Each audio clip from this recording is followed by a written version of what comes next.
La suite.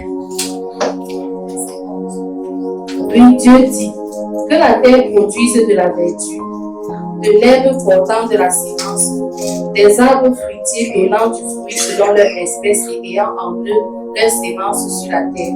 Et cela fait ainsi. Voilà.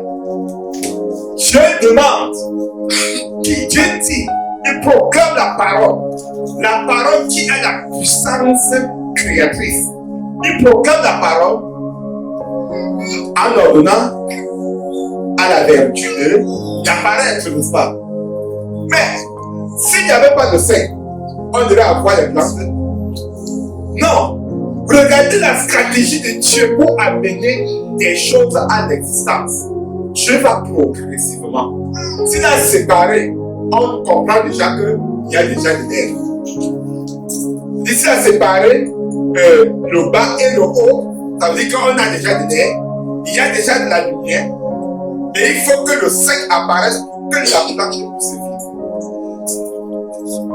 Pour que la plante puisse exister.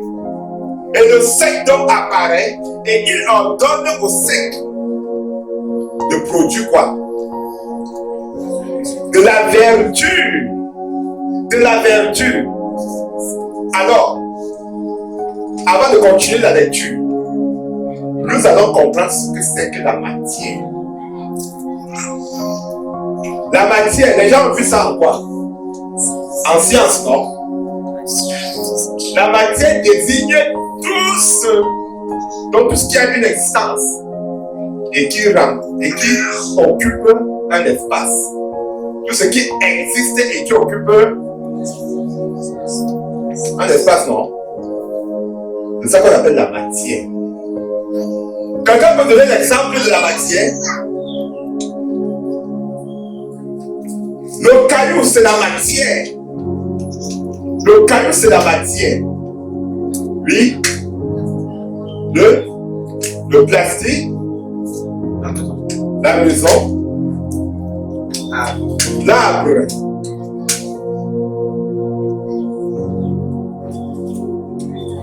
L'air n'occupe pas l'espace, non? L'air occupe l'espace. Ça peut occuper quel espace? On a des exemples. Le ballon. Hein? La roue. La vessie. Pas encore. Hein? Le ballon de vessie. Vous aimez les bonnes choses. Quand tu vas aux toilettes là, qu'est-ce qui sort? Quand quelqu'un va aux toilettes, qu'est-ce qui sort? C'est pas ce truc de nerf. Ça va occuper aussi. Vous ne voulez pas?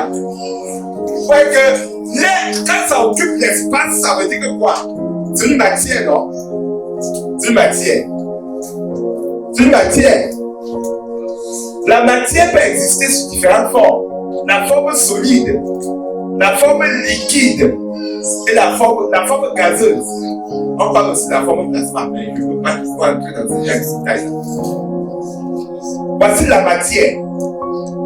C'est ce qui existe et qui peut occuper un espace soit. Maintenant, revenons sur la notion d'être vivant. Parce que ce n'est pas tout ce qu'on appelle la matière qui est appelée être vivant. Mais la matière des êtres vivants entre dans ce qu'on appelle la matière, non? C'est pas vrai? Maintenant, ce n'est pas tout ce qui est matière qui est être vivant. Vous allez voir que Dieu a créé, on a vu la matière dans sa forme liquide, dans sa forme solide, n'est-ce pas, et bien d'autres choses, non? Maintenant, Dieu demande à la vertu d'exister. Alors, ça nous donne de définir déjà ce que c'est que l'être vivant. L'être vivant. Qu'est-ce qu'un être vivant?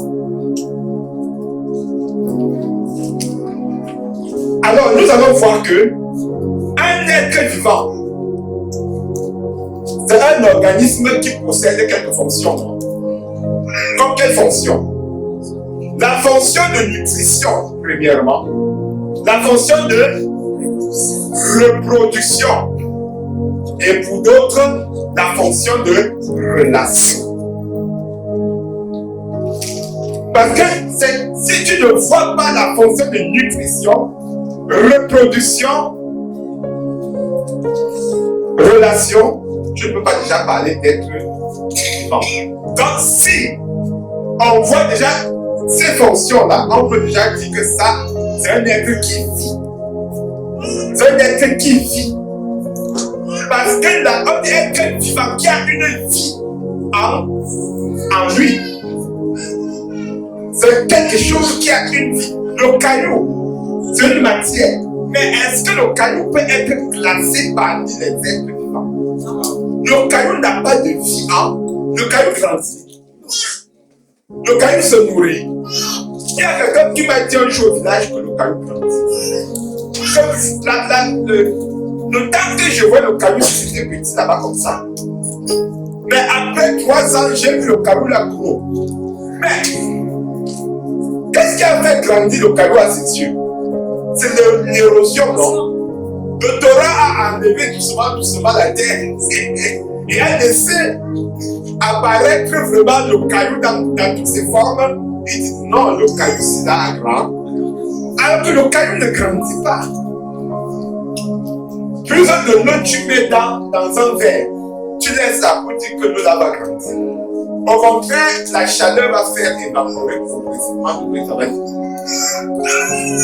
Alors nous voyons que l'être vivant, c'est cet organisme-là qui possède cette capacité de se nourrir, de se reproduire et même de mener une vie de relation.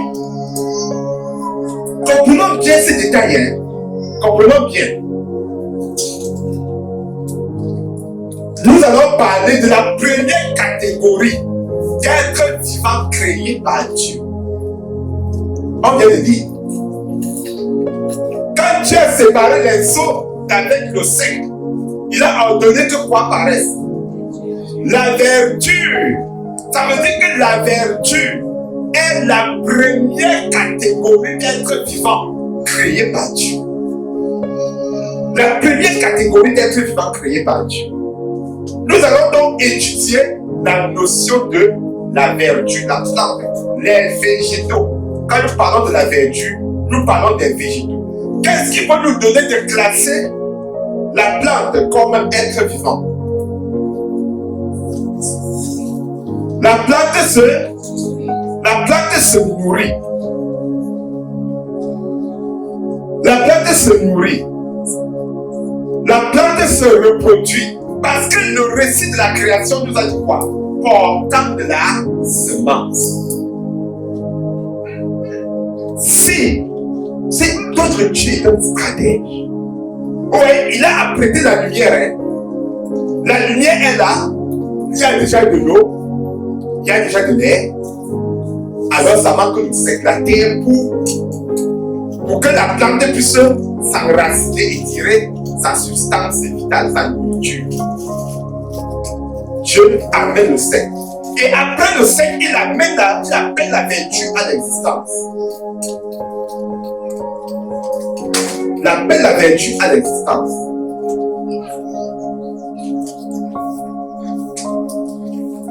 Ça nous donne d'analyser.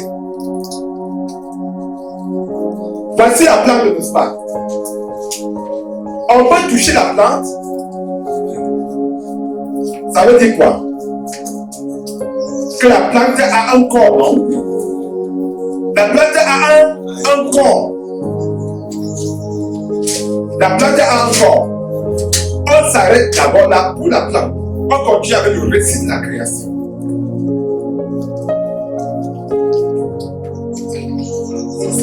La plante a un corps déjà. Verset 12. La terre produisit de la verdure, de l'herbe portant de la semence selon son espèce, et des arbres donnant du fruit et ayant en eux leur sémence selon leur espèce. Dieu vit que cela était bon. Ainsi, il y eut un soir et il y eut un matin. Ce fut le troisième jour. Dieu dit qu'il y ait des luminaires dans l'étendue du ciel pour séparer le jour d'avec la nuit. Que ce soit des signes pour marquer les époques, les jours et les années, et qu'ils servent de luminaires dans l'étendue du ciel pour éclairer la terre. Et cela fut ainsi. Dieu fit les deux grands luminaires, le plus grand luminaire pour présider au jour, et le plus petit luminaire pour présider à la nuit. Il fit aussi les étoiles. Dieu les plaça dans l'étendue du ciel pour éclairer la terre, pour présider au jour et à la nuit, et pour séparer la lumière d'avec les ténèbres. Dieu vit que cela était bon. Ainsi, il y eut un soir et il y eut un matin. Ce fut le quatrième jour. Voilà. Nous sommes toujours là avec la création de la verdure comme première catégorie d'êtres vivants créés par Dieu sur la terre. La suite, verset 20. Dieu dit que les eaux produisent en abondance des animaux vivants et que des oiseaux volent sur la terre vers l'étendue du ciel. Dieu créa les grands poissons et tous les animaux vivants qui se meuvent et que les eaux produisirent en abondance selon leur espèce. Il créa aussi tout oiseau ailé selon son espèce. Dieu vit que cela était bon. Dieu les bénit en disant: soyez féconds, multipliez et remplissez les eaux des mers, et que les oiseaux multiplient sur la terre. Ainsi, il y eut un soir et il y eut un matin. Ce fut le cinquième jour. Cinquième jour, continue, verset 24. Dieu dit que la terre produise des animaux vivants selon leur espèce, du bétail, des reptiles et des animaux terrestres selon leur espèce. Et cela fut ainsi. Dieu fit les animaux de la terre selon leur espèce, le bétail selon son espèce, et tous les reptiles de la terre selon leur espèce. Dieu vit que cela était bon. Très bien. Puis Dieu dit... Non, c'est bon. On s'arrête d'abord au verset 25. Voilà, nous venons de suivre encore un autre récit, toujours dans le cadre de la création. Qu'est-ce qu'on découvre ici, mes frères et sœurs? La deuxième catégorie d'êtres vivants que Dieu crée. Suivant ce que Dieu dit quand il crée cette deuxième catégorie d'êtres vivants. Voilà, il commence, on voit que les eaux produisent, ainsi de suite. Dieu créa des grands poissons, ainsi de suite. La mention de qu'ils se meuvent. Dieu créa des grands poissons et tous les animaux vivants qui se meuvent. Le verbe mouvoir, comme dit mouvoir, se déplacer. Se déplacer. On sent le mouvement, n'est-ce pas? Quand il s'agissait de la plante, on a parlé du mouvement. Les plantes se déplacent. Non, les plantes ne se déplacent pas. Mais les animaux vont se déplacer. Vous voyez que c'est une catégorie d'êtres vivants évolués, n'est-ce pas? Par rapport à la première classe d'êtres vivants créés, les plantes. Le fait de se mouvoir. Alors, nous allons comprendre que l'animal, nous pouvons toucher l'animal. L'animal a un corps. Nous sommes toujours dans notre notion de l'homme en 3 dimensions. Nous sommes en train de voir des catégories d'êtres vivants.